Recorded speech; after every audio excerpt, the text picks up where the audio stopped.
simulan ang ating communion, suriin po natin mabuting ating mga sarili, ang ating mga puso.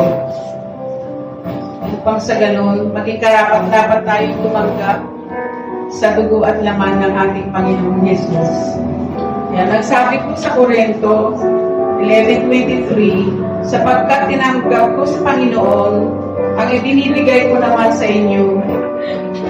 Ang Panginoong Hesus na gabing siya'y pagkahulo ay tumakot ng tinapay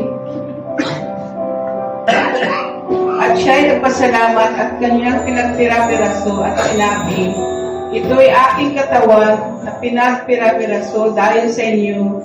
Gawin ninyo ito bilang pag-aalaala sa akin.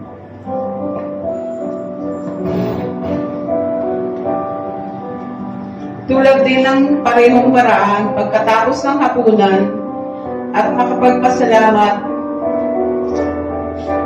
gayon din naman hinawakan ang saro. Ang saro ito ay siyang bagong tipan sa ating dugo. Tuwing iinumin ninyo ito, gawin ninyo bilang pag-alaala sa akin.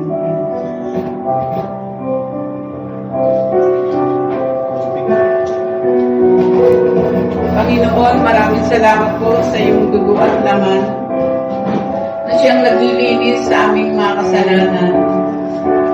Thank you, Lord, sa bawat araw sa aming buhay. Nawa ang bawat isa sa amin ay makapagpatuloy hanggang sa wakas. Thank you, Lord. Thank you, Jesus.